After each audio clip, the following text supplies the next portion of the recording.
Something no one expected happened this morning. Trump has pressed the pause button.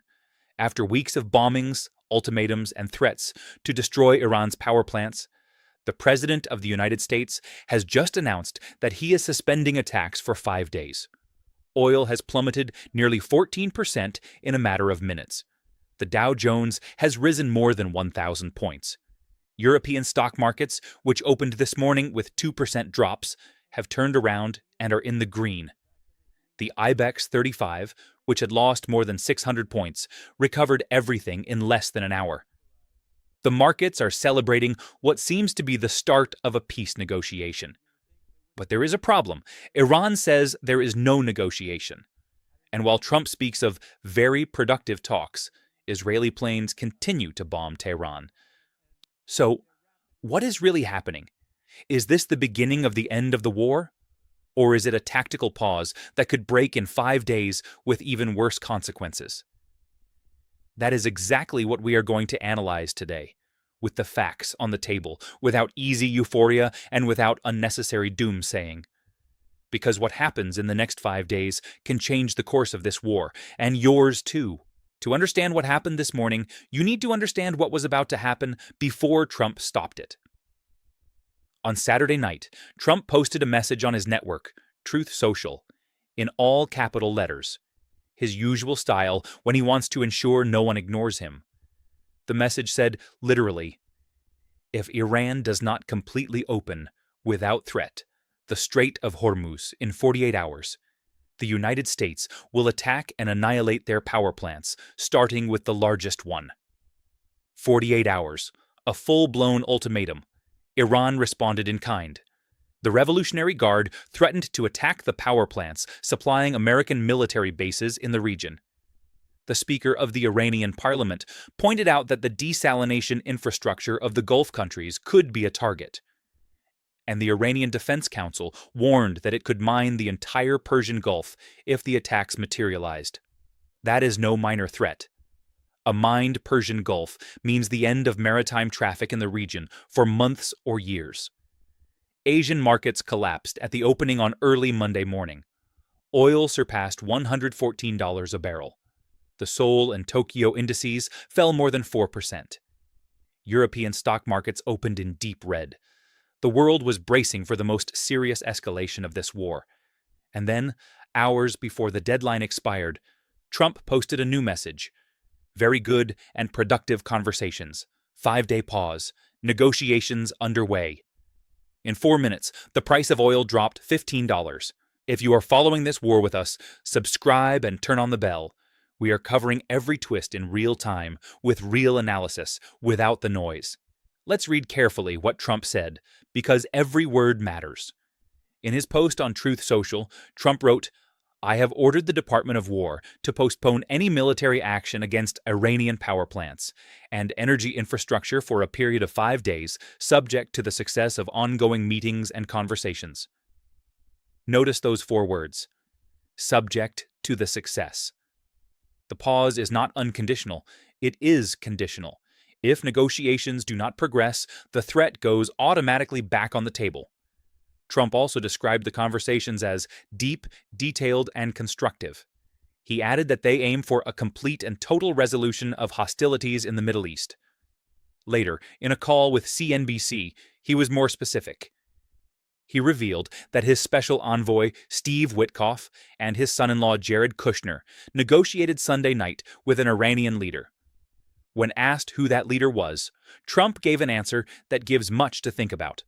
"I don't want to say his name. I don't want him to get killed." A sentence that speaks volumes about the level of risk and distrust existing in this process. Trump also explained his conditions.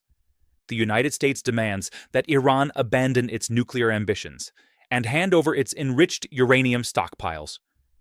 Regarding the future of the Strait of Hormuz, he said something that surprised analysts, that the waterway will be jointly controlled if an agreement is reached. When asked with whom, he replied with one of his signature phrases, "Maybe me and the Ayatollah, whoever the Ayatollah may be." It is a phrase that mixes pragmatism and provocation in equal measure. But it also reveals that Trump is thinking about some kind of shared control agreement for the Strait. Something that, if materialized, would be a historic geopolitical shift. And he ended with a warning that no one should lose sight of. If negotiations fail, we'll just keep bombing. It is not a ceasefire. It is a pause with a gun on the table. The Iranian version, the great credibility problem. This is where the story gets complicated, very complicated, because Iran says there are no negotiations at all. Iranian state media, the Tasnim and Fars agencies linked to the regime, published a clear denial this Monday. A high-ranking Iranian security official declared that no negotiations have been carried out with Washington, neither directly nor through intermediaries. Mohammad Bagher Ghalibaf himself, the Speaker of the Iranian parliament, and one of the names the media linked to the talks as a possible interlocutor, posted a blunt sentence on social media. There are no talks between Tehran and Washington. False information is being used to manipulate the financial and oil markets. Iran is not confirming anything. It is publicly denying everything. How do we explain this contradiction? There are several possible readings. The first and most unsettling, that Trump has exaggerated or even invented the level of the conversations to calm the markets and avoid the looming financial collapse. Oil prices at $114, stock markets in the red, bond yields rising. All of this represents enormous economic pressure on the White House. The second reading, that the conversations did exist but through intermediaries, and that Iran does not want to acknowledge them publicly because doing so would be perceived as a concession. In international politics, sometimes talking in secret and denying in public is exactly what allows negotiations to move forward. The Israeli source, cited by Axios, one of the most reliable outlets in intelligence coverage, pointed out that Egypt, Pakistan, and Turkey acted as intermediaries on Sunday to pass messages between Washington and Tehran, and that an attempt was being made to convene a meeting in Islamabad. If that is true, there are conversations. But Iran cannot admit it to its population at war, to its Revolutionary Guard, or to the hardline sectors of the regime. The third reading, pointed out by the same Iranian official who spoke with state agencies. Trump's pause is not the result of negotiations, but of economic pressure and real fear of Iranian threats to mine the Gulf and attack regional power infrastructure. In other words, he didn't talk because Trump wanted to, but because Trump was afraid.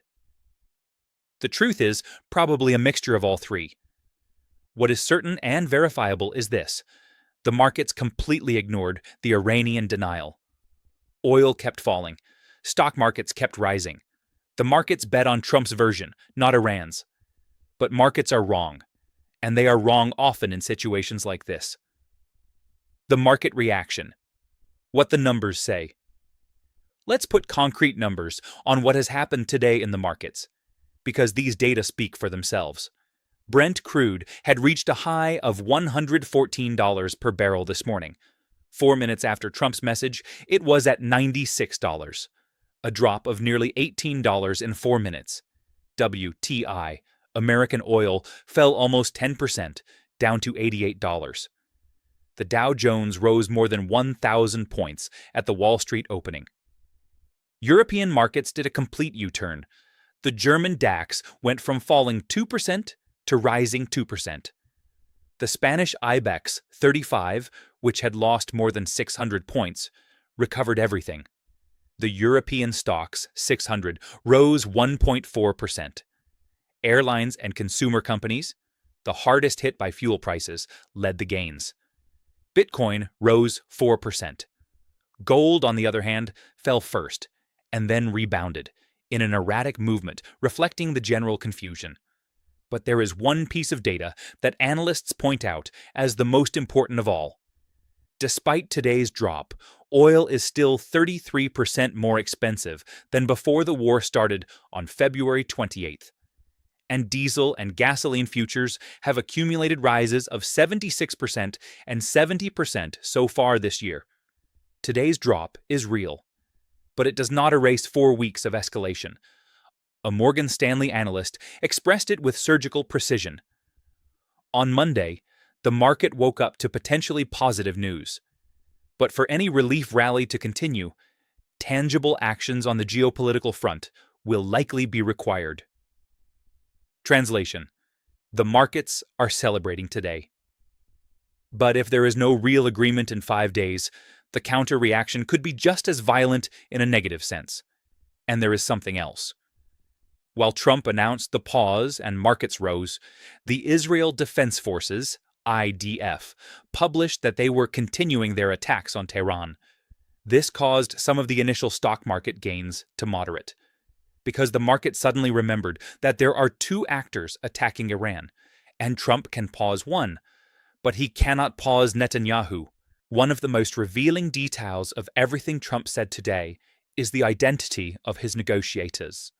Steve Witkoff, Trump's special envoy, a real estate businessman without formal diplomatic training who has become the primary architect of Trumpian foreign policy in the Middle East. He was already involved in previous talks regarding the Iranian nuclear program. He is Trump's fixer for tough deals. Jared Kushner, the president's son-in-law, also without a conventional diplomatic career, but with a network of contacts in the region built during Trump's first term, when he orchestrated the Abraham Accords between Israel and several Arab nations. According to Trump, these two men negotiated Sunday night with an Iranian leader whose identity the president himself refused to reveal, saying, "I don't want to say his name. I don't want him to get killed." That sentence is extremely telling. It means there is someone within the Iranian regime talking to the Americans, that this person knows they are doing it, and that if it were made public, their life would be in danger. The regime's hardline factions do not forgive what they perceive as treason. An Israeli source cited by Axios identified the interlocutor as Galibaf, the Speaker of the Parliament. The same Galibaf, who later posted on social media, denying any conversation. If the Israeli source is correct, that tweet is a public denial of something he personally did in private. Also, according to Axios, the mediating countries, Egypt, Pakistan, and Turkey, were trying to convene a physical meeting in Islamabad with Iranian representatives and Witkoff, Kushner, and possibly Vice President Vance on the American side. If that meeting takes place, it would be the first direct real-time contact between high-ranking representatives of both countries since the war began. But as of this moment, that meeting is not confirmed, and Tehran continues to deny everything. There is an elephant in the room that no one is naming clearly enough. Trump has paused American attacks, but Israel has not paused anything. This morning, while Trump was announcing negotiations and markets were rising, the Israeli military published that it had begun a large-scale wave of strikes against the Iranian terrorist regime's infrastructure in Tehran. In parallel, Saudi Arabia reported intercepting an Iranian ballistic missile aimed at Riyadh. The United Arab Emirates activated its air defenses against missiles coming from Iran. Bahrain and Kuwait issued missile alerts. The war has not stopped. It has made a partial pause on only one of its fronts. And this poses a massive problem for diplomacy. If Iran is being bombed by Israel at the same time it is supposedly negotiating with the United States, what incentive does Tehran have to sit down and talk? How can a negotiation move forward when one of the conflict's actors continues to attack? Trump already made it clear in previous weeks that there are frictions between Washington and Tel Aviv. When Israel attacked the South Pass gas facility without warning, Trump publicly stated he knew nothing about it. Netanyahu responded with that peculiar phrase, "We are independent, but we coordinate." That Israeli independence is the biggest obstacle to any agreement. Iran cannot sign a peace deal with the United States if Israel continues to bomb Tehran. Netanyahu has stated that his objectives range from weakening the Iranian nuclear program to allowing the Iranian people to overthrow the theocracy. That is not a limited military objective. It is a regime change objective. And that is very difficult to achieve through negotiation. Do you believe Trump can reach a deal with Iran while Israel continues its bombings? It's a question without an easy answer. Leave me your analysis in the comments. Trump has made the American conditions clear. They are the same ones laid out before the war began. Iran must abandon its nuclear ambitions. It must hand over its enriched uranium stockpiles. And it must stop supporting its regional allies, Hamas, Hezbollah, and the Houthis. These are three massive conditions. Together, they are equivalent to asking Iran to dismantle the fundamental pillars of its foreign policy and national security from the last 40 years. For its part, Iran has signaled that any conversation must begin with a cessation of attacks. They say they cannot negotiate under bombardment. This creates a classic paradox. The US says that to talk about a ceasefire, conditions must be agreed upon first. Iran says that to agree upon conditions, there must be a ceasefire first. Neither wants to take the first step. Added to this is the nuclear question. Up until the very eve of the war, the IAEA had stated it could not confirm that the Iranian nuclear program was exclusively peaceful. Iran has uranium enriched to 60%, very close to the grade needed for a bomb. Trump said in February that Iran was weeks away from arming itself nuclear. That is the primary justification for the entire offensive. But there is another nuance that shouldn't be missed. The Director General of the IAEA himself, Rafael Grossi, denied in March that Iran had an active plan to build a bomb.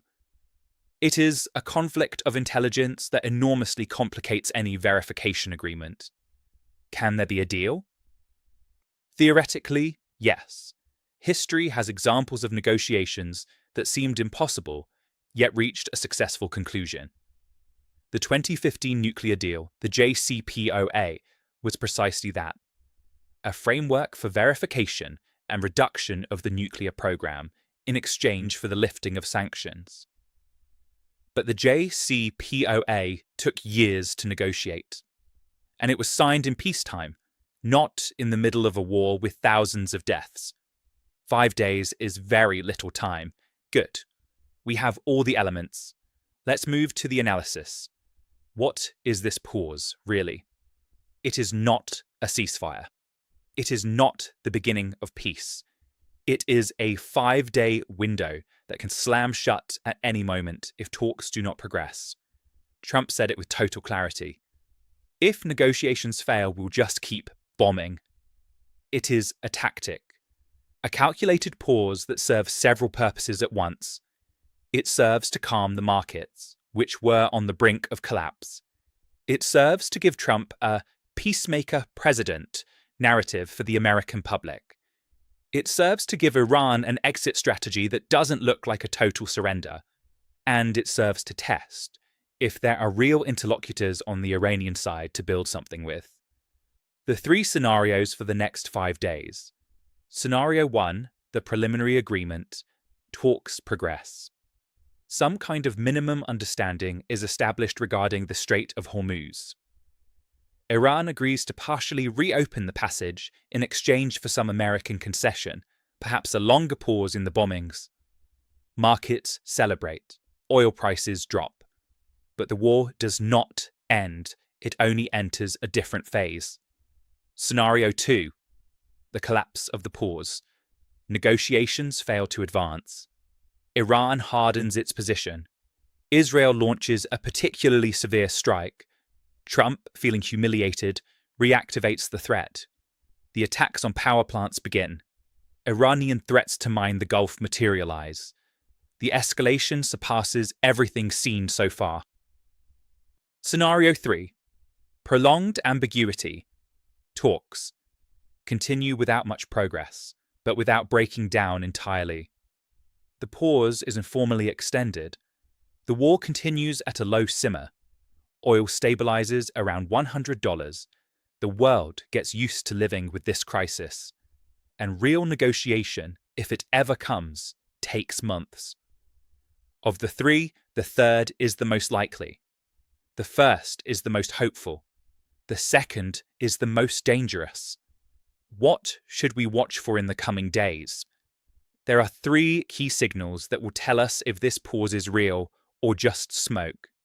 If the meeting in Islamabad happens between Witkoff, Kushner, and Iranian representatives. If it occurs, the negotiation is real. If it doesn't, the pause is primarily a market maneuver. If Israel slows down its attacks. If Netanyahu keeps bombing at full intensity, any American negotiation with Iran is dead in the water. If Iran makes a concrete gesture in the Strait of Hormuz, even a partial one, a reduction in incidents against commercial vessels would be the clearest sign that there is real negotiating will on the Iranian side. Which of the three scenarios do you think is most likely? Cast your vote in the comments. Scenario 1, 2, or 3. I will be tracking your predictions in the next video. I am going to end with something that I believe is fundamental to understand about this moment. Today, for the first time in 4 weeks, there is a signal. Just one signal. It isn't peace. It isn't a deal. It isn't the end of the war.